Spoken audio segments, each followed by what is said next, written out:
Hello అందరికీ. Welcome to my channel. ముందుగా అందరికీ తొలి ఏకాదశి శుభాకాంక్షలు. తొలి ఏకాదశి అంటే తెలుగు వాళ్ళకి స్టార్ట్ అయ్యే మొదటి ఏకాదశి ఏం కాదిది. ఈ రోజు నుంచి చాతుర్మాస్యం స్టార్ట్ అవుతుంది. అలాగే ఈ రోజే విష్ణుమూర్తి శయన దశలోకి వెళ్తారు. అందుకని ఈ రోజున తొలి ఏకాదశి అని, శయన ఏకాదశి అని కూడా అంటారు. మనకి సంవత్సరంలో మొత్తం 24 ఏకాదశులు ఉంటాయి. శుక్లపక్షంలో 12, కృష్ణపక్షంలో 12. అదే అధిక మాసం వస్తే ఇంకో 2 ఏకాదశులు కలుస్తాయి.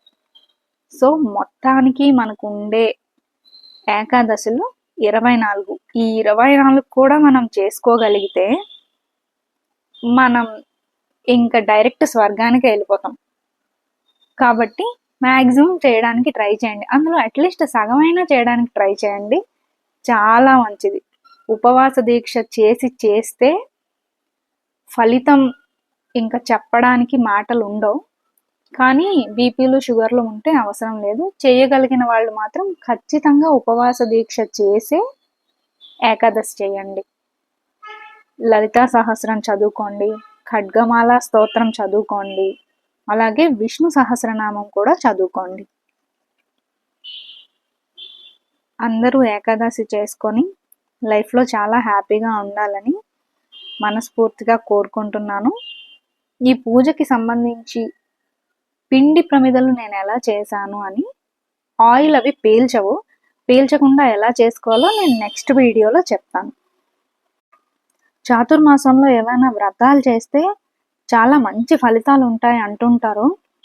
ఏమైనా వ్రతాలు స్టార్ట్ చేయాలి అనుకున్న వాళ్ళు ఈ 4 నెలల్లో చేయండి. ఫలితం మాటల్లో చెప్పలేనంత గొప్పగా ఉంటుందని నేను చాలాసార్లు చదివాను, చాలా దగ్గరలో విన్నాను. ఆపర్చునిటీ ఎందుకు వేస్ట్ చేసుకోవడం? ఇప్పుడు మనకి చాతుర్మాసం స్టార్ట్ అయింది కదా, ఏమైనా వ్రతాలు చేసుకోవాలనుకుంటే ఫాస్ట్గా స్టార్ట్ చేసేయండి. రోజు సాయంత్రం వీలైతే లలితా సహస్రం చేసుకోవడానికి ట్రై చేయండి. లలితా సహస్రం రోజు సాయం సంధ్య వేళల్లో కుంకుమ పూజ చేసుకొని చేయగలిగితే మీకు ఏమైనా హెల్త్ ఇష్యూస్ ఉన్నా, ఫ్యామిలీ ప్రాబ్లమ్స్ ఉన్నా, ఏవైనా మీ జీవితంలో ఒడిదుడుకులు ఉన్నా సరే చాలా ఈజీగా సాల్వ్ అయిపోతాయి. అమ్మవారిని మొక్కుకోండి.